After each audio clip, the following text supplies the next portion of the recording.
どうも、きみまろです。いつも動画をご視聴いただきありがとうございます。今日は2023年1月に買ってよかったものを10個紹介します。毎月恒例の買ってよかったものですが、今年もね、やっちゃいます。2023年最初の買ってよかったものは比較的リーズナブルなアイテムが多いので、よかったら最後までご覧ください。あと、もし動画が参考になったら、あとね、質問とかあれば気軽にコメントいただけたら嬉しいです。皆さんのね、コメントちゃんと全部読ませていただいていますし、なるべく返信していますので、何かね、気になることとかあればね、コメントください。反応があると僕もね、励みになりますので、ぜひともね、よろしくお願いいたします。では、2023年1月に買ってよかったもの、早速いってみましょう。一つ目はこちら。印勇者のドアペタハンコです。こちらキャップを取り外すとハンコになってるんですけど、玄関扉とかオフィスの引き出しにマグネットでくっつけることができるハンコです。僕はこれを玄関扉につけていて、宅配便とか届いた時に受領印が必要な時はこれをね使って押印しています。玄関にハンコを置いておくこととか多いと思うんですけど、ハンコのね置き場所って結構困るんですよね。シャチハタとかね、ああいう丸いものだとコロコロ転がってしまったりするので落としちゃったりとかねしがちだったんですけど、これだったらマグネットでね吸着してここに収めればいいので落とすことはないですし、スッと取り出して押印してスッと戻すというね、こういう風な使い方ができるので非常に使いやすいです。ハンコ部分はシャチハタのインク付きハンコがねそのままくっついてる感じになってるので、別途手肉とかね購入する必要もなくて、このままね押すことができます。さらにこれこういう風に角度がついているので、ここにマスクとかを一時的に引っ掛けておくとかね、そういった使い方もできます。でこのマグネット部分も結構しっかりしているので、例えばこういうカードとかメモとかこういうのをね挟もうとしてもねちゃんとしっかり挟めます。このようにマグネットがしっかりしているので、マグネットとしての役割もありますし、もちろんハンコとしての役割もありますし、あとマスクなどをかけてフックとしても使える、一つで3役をこなしてくれるね、とても便利なドアペタハンコです。これはね自分の名前を入れる必要があるのでオーダーをすることになるんですけども、印勇者のサイトでももちろんオーダーできますし、楽天とか Amazon で購入することもできます。 Amazon だと購入後に同封の QR コードからオンラインで自分の名前と印面の文字とか書体とかレイアウトなんかもオーダーできるので、それぞれねリンク貼っておきますので、詳しいオーダーの仕方は各リンク先から確認してみてください。ボディの色は全部で5色あって、インクカラーも選べるので、受領印だったらねインクカラーは何色でも良かったと思うので、いろいろカスタマイズしてみても面白いかもしれないですね。こんな感じでこちらねドアペタハンコカスタマイズもできて使い勝手も非常にいいので、ぜひ使ってみてください。はい、買ってよかったもの1つ目はこちら、印勇者のドアペタハンコでした。続いて買ってよかったもの2つ目はこちら、山崎実業のマグネットウェットシートホルダーです。はい、こちらのウェットシートホルダーなんですけど、蓋の部分を開けますと中にウェットシートが入っていて、ここから取り出すことができるというものになっています。このね山崎実業タワーシリーズらしいシンプルでスタイリッシュなウェットシートホルダー、これがね買ってよかったものの2つ目です。これもですね裏側にマグネットがついているので、こういったねマグネットが吸着するところにペタッと強力にねくっつきます。テーブルの上とか棚とかに置いておくとどうしてもねその分スペースを取ってしまうんですけど、こういう風にマグネットが付けられるところに置いておくと小スペースで置いておくこともできますし、取り出す時もねここパカッと開けて取り出して蓋をスッと閉めればいいだけなのでね、非常に取り出しも簡単です。結構しっかりしてるのでねそんな簡単には取れないですけど、こういう風にちょっと斜めにすると簡単に取れます。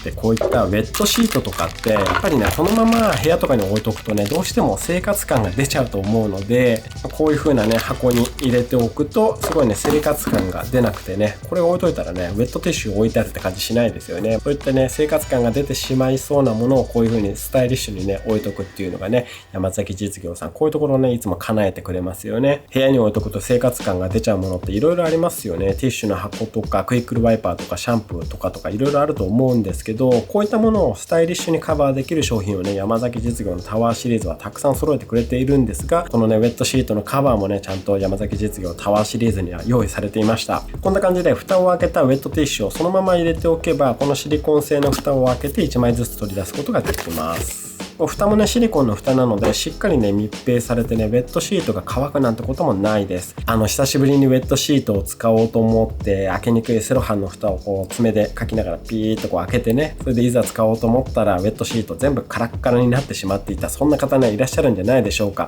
僕も何度もそんな経験をしていますが、そういったことを解決してくれるウェットシートホルダーです。先ほども言いましたがね、裏側にマグネットがついているので冷蔵庫とかねいろんなところに貼り付けることができます。僕はねここに貼貼り付けています。実はこれもですね、これゴミ箱なんですね。山崎実業のタワーシリーズでこちらもゴミ箱なんですけど、これもねマグネットがつくのでここにペタッとくっつけて使っています。このゴミ箱もねスタイリッシュでかっこいいですよね。部屋の中で生活感があふれるものが散らかりがちな方はね、ぜひ山崎実業タワーシリーズを使っていろいろ隠してみると部屋がすっきりしますのでね、おすすめです。そんなウェットシートホルダー、こちらが買ってよかったものの2つ目でした。はい、続いて2023年1月に買ってよかったもの3つ目はこちら、ニトムズのコロコロです。はい、こちらですね。ソファーとかラグのホコリを取るいわゆるコロコロなんですけども、このコロコロ部分も非常に使いやすくて、ちょっと見えにくいですけど、筋がねたくさん入っていて、でクッション性もねあるので、小さなゴミもしっかりキャッチしてくれるね粘着テープになっていて、もちろんねこれも非常に使いやすくて質もいいんですけども、僕はねこのスタンドがいいなと思って購入しました。こういったスタンドなんですけども、こんな感じでさっきのねタワーシリーズのようなちょっと見た目ですけども、シンプルにスタイリッシュにね収納することができるスタンドです。こんな感じで上からスッとね乗せるだけでコロコロ部分を隠して収納できます。ケースから取り出す時もしまう時もね上から出し入れするだけなのでね、これめちゃめちゃ楽なんですよね。それで見た目もスタイリッシュという、コロコロでよくあるこの横から滑り込ませて収納するタイプのものあるじゃないですか。あれだとこの横幅が必要なんですよね。倍の横幅が必要になっちゃうんですけど、これだったら上からスッと入れるだけなので、この幅があればいいので、床に置いとく時とかもね非常に小スペースに置いとくことができます。あとね横から入れるやつだと粘着テープになってるわけなので、結構ね粘着テープがペタペタくっついちゃったりしてうまく入れられなかったり、入れた時にね1枚半分だけ剥がれちゃったりとかね、そういったしまう時の煩わしさもあったりするんですけども、これだったらね本当にスムーズに出し入れができますし、このね小スペースで置いておけるというのでね、僕はこのソファーの横の狭いスペースに置いてるんですけど、こういったね狭いスペースにも置いておくことができる、そんなねコロコロです。これ本当使いやすくてスタイリッシュでいいですよね。はい、そんなニトムズのコロコロ、こちらが買ってよかったものの3つ目でした。今日紹介するものは全て概要欄にリンクを貼ってますので、ぜひチェックしてみてください。はい、続いて買ってよかったもの4つ目はこちら、朝礼のキャスター付きトレイです。こちらですけども、裏側にキャスターが付いたトレイです。キャスター付きのトレイはねいろいろ売ってるんですが、このねシンプルなグレーのデザインが良くてこちらを購入しました。僕はこの前紹介した象印のグレーの加湿器をこれに乗せて使っています。家電とか大きめな植物の鉢とかあって室内でねちょっと移動させるだけでもね結構大変なんですけど、こういったものに乗せておけばキャスター付きなのでね簡単に移動させることができるので非常に楽なんですよね。で今までも似たようなキャスター付きのトレイは使っていたんですけど、このね朝礼のトレイがグレー一色で加湿器の色にも馴染むし、インテリアにもね馴染むので、この色がね気に入っています。朝礼はねダークグレーとライトグレーと2色展開していて、今回はこのダークグレーの方を選んだんですけど、もしかしたらねライトグレーの方でも良かったかもしれないなとも思ってるんですけど、比較的ね暗い方が見た目が部屋の中で浮かないと思ったので、こちらのちょっと暗い方を選びました。で部屋が明るい方とかはねライトグレーの方でも合うんじゃないでしょうか。似たようなシンプルで裏にねキャスターがついたトレイっていうのはね他のところでも売ってたりするんですけど、ティディというところからも出ていて、そっちはねブラウンとかブラックもあったのでね、それも悩んだんですけど、価格がねこれの倍ぐらいしたので、僕はね朝礼の方にしました。色にこだわるのであればティディもねありなんじゃないかなと思います。一応ねそのティディの方もリンク貼っておきますので、気になる方はねこの朝礼の方と見比べてみてください。部屋の中でちょっと動かすことが多いような家電とか植木鉢などをね載せておくと非常に便利なので、ぜひね使ってみてください。はい、買ってよかったもの4つ目はこちら、朝礼のキャスター付きトレイでした。続いての買ってよかったものはキッチンアイテムです。買ってよかったもの5つ目はこちら、アッシュタグのカッティングマットです。はい、こういったカッティングマット、まな板ですね。まな板なんですけど、これは折りたためるまな板になっていて、広げるとこのサイズまで大きくなります。切るものの大きさだったり、キッチンのスペースに合わせて畳んで使ったり、広げて倍のサイズで使ったりすることができます。こちら S サイズで広げると横幅が約40センチ、奥行きが30センチで、厚さが3ミリになってます。なので畳むと6ミリで、横幅が20センチになるということですね。こちらこのようにね畳めるので、例えばキャベツとか大きめな野菜を切るときは広げた状態で切って、あとねこの継ぎ目の部分ね非常に綺麗に平らになってるので、継ぎ目にね包丁の刃が引っかかって切りにくいなんてことはないですし、切った後はねちょっとこう折ってフライパンにそのまま注ぎ入れるなんてこともできるので、切った食材をこぼさずに入れることもできますし、さらにここでね例えば野菜とか切ってでこう畳んで使えば、このまだ使っていない面、綺麗な面を表にできるので、ここでねお肉とか魚とかを切ったりっていうのもできるので、いちいち表面を一回一回ね洗わなくてもいいですし、全部切り終わってからまとめて洗ったらこういう風にねちょっと広げて立てておけば自立もするので、水切りもしやすくなって乾かす時もね衛生的に綺麗に乾かすことができます。でもちろんこう折りたたんで収納すれば非常に小スペースで収納できますし、このね折りたためるというだけでかなり利便性が上がります。あとねこれもねオールブラックでかっこいいですよね。春から一人暮らしする方とかキッチンのスペースにちょうどいいまな板が見つかっていない方にもねおすすめだと思います。はい、買ってよかったもの5つ目はこちら、アッシュタグのカッティングマットでした。はい、続いてもキッチン用品なんですが、こちらです。イコムのソープディスペンサーです。よくある自動のソープディスペンサーなんですけど、こういう風にスポンジをかざすだけで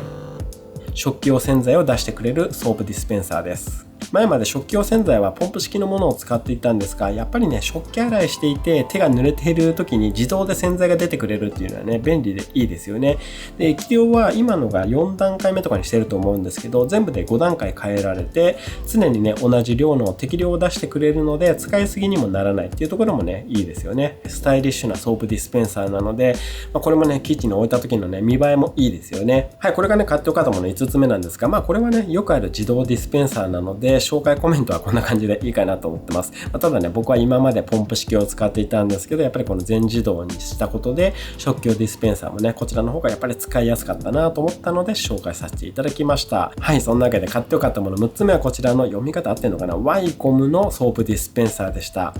はい、6つ目はこちらのワイコムのソープディスペンサーですが、買ってよかったもの7つ目もですねソープディスペンサーです。こちらです。ユミマイルのソープディスペンサーです。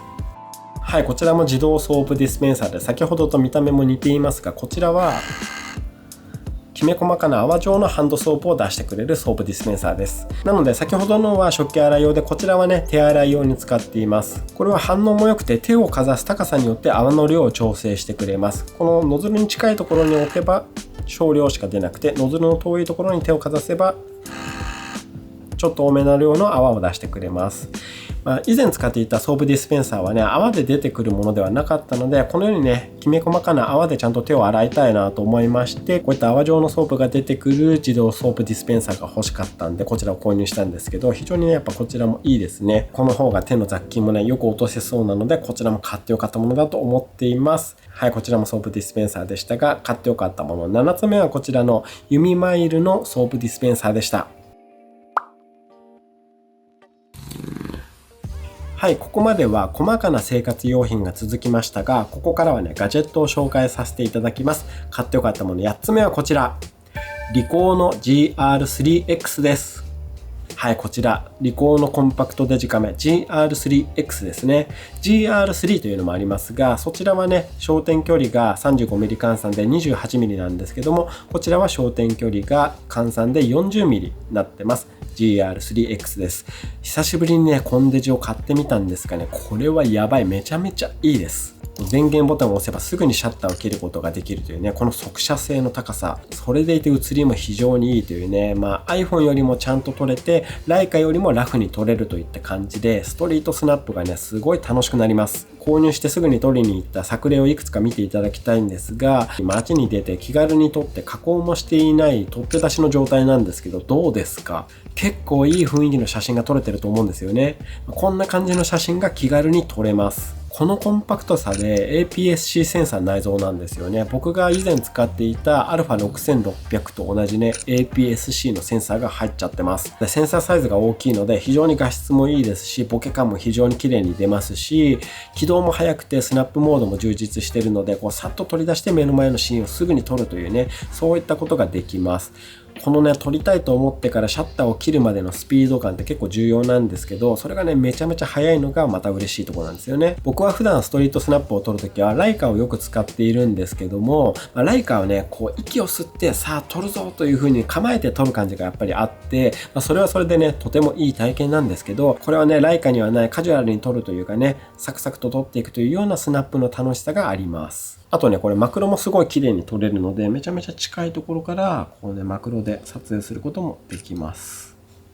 円形からマクロまで撮影できるし、綺麗のある写りでね色味もすごくいいです。これフィルターみたいなのも入っていて、フィルム風とかねレトロとかモノクロとかね、素数パターン入っていて、フィルターをかけて撮ってもね非常に味が出ます。最近は iPhone のカメラ性能もとてもいいし、こうコンデジをね使う理由もないなと思って、しばらくコンデジの購入なんかね眼中にもなかったんですけども、僕がねなんで急にこれを購入したかというと、僕はねこれを3月の台湾旅行に持ってきたいと思ってね購入したんですよね。3月に台南に行くんですけども、この前のね台北旅行の時はライカを持って行ったんですが、なかなかねライカでこうじっくり撮るのっていうのがね難しかったんですよね。Vlog も撮りながらっていうのもあったので、カメラをねこう入れ替えて撮るっていうのがなかなか難しくて、なのでねもっとラフに雰囲気がある写真を撮りたいなと考えて、そんな時にねたまたまこの GR3X を触らせてもらう機会があって、でその場で数枚撮らせてもらってね写りを見たらめちゃめちゃ写りがいいなと思って、気軽にシャッターが切れるのにこれだけの写りを実現してくれるっていうのが理想的すぎて、台南に持っていくスナップ用のカメラはねこれだと思いまして、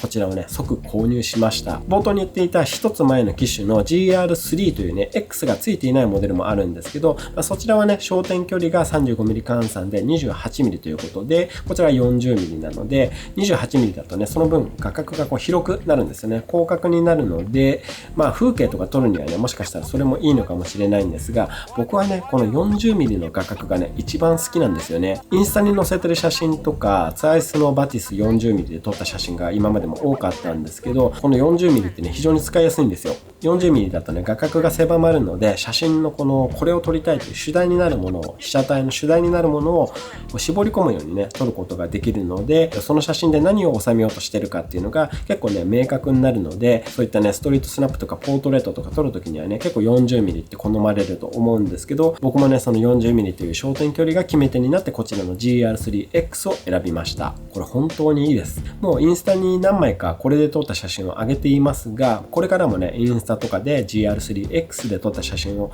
いろいろ上げていこうと思ってますので、よかったらねインスタのフォローの方もよろしくお願いいたします。きみまろ0802でやってますのでよろしくお願いします。はい、そんなわけでコンデジの域を超えたコンデジ、リコーの GR3X、 こちらが買ってよかったものの8つ目でした。はい、続いても撮影機材ですね。今目の前で撮影で使っているこちらのレンズです。ソニーの FE2470mm f2.8GM2 レンズです。こちら今使ってるレンズですけど、これもね買ってよかったです。とにかく写りがいい。普段 YouTube を撮影するときに使ってるカメラが同じくソニーの α7S3 なんですけど、やっぱりねソニーのカメラにはソニーのレンズがね相性がいいですよね。見ている方にとっては昨年までの写りとどこがどう変わったのかっていうのはね分かりにくいところもあると思いますが、よく見てみると隅々までね繊細に描写されているというのが分かっていただけるんじゃないかなと思います。あとこの 24mm から 70mm の焦点距離でズームレンズで F2.8 投資というねこの比較的明るいレンズを搭載というのも良くて、室内でこういったレビュー動画からあとは物撮りをするところまでね全部この1本でできちゃうっていうのがね嬉しいです。この今日の買ってよかったものの合間合間で撮っているこの商品をスーッと流し撮りするところ、あれも全部同じレンズで撮ってるんですけど、これもね1本で完結できちゃうっていうのがね嬉しいですね。ただねこちら結構高価なものですし、買ってよかったものの動画で紹介してもね皆さんじゃあ購入しようっていう風にはならないものだと思いますので、今回はね紹介程度にさせていただきますが、個人的にはこのレンズは1月に買ってよかったものの中でこのねリコーのカメラと 1,2 を争うぐらいのアイテムです。はい、その中で買ってよかったもの9個目はこちらの今使っていますソニーの 24mm70mm f2.8 のズームレンズでした。はい、続いての買ってよかったものは毎月恒例のお取り寄せです。1月に取り寄せてよかったものはこちらです。幸せチーズ工房のエゾマツのもき通しチーズです。このチーズめちゃめちゃ美味しいです。幸せチーズ工房は北海道足寄町茂木東市の山の上にある小さな工房らしいんですが、この工房で作られたこだわりチーズはもっちりしていて、口に入れると非常に滑らかで旨味とかコクがあって、エゾマツの香りがふわっと香るね、今まで食べてきたチーズとは明らかに違った風味食感のチーズでした。料理に使ったりしてもいいそうですが、これはねやっぱりこのままいただくのが美味しいと思うんですよね。でこれ今映してるのが4分の1サイズで 150g です。ホールタイプもあるので、そちらもねおすすめです。僕はね実は最初ホールタイプを頼んで、それをねもう食べきっちゃったので、この4分の1をリピ買いしました。本当に美味しいのでこちらおすすめです。こちらもちゃんと概要欄にリンク貼っておきます。はい、今月の取り寄せてよかったものはこちら、幸せチーズ工房のエゾマツのもき通しチーズでした。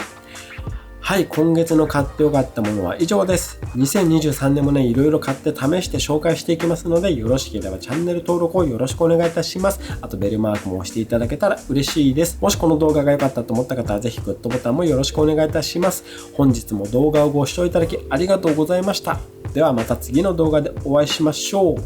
バイバーイ。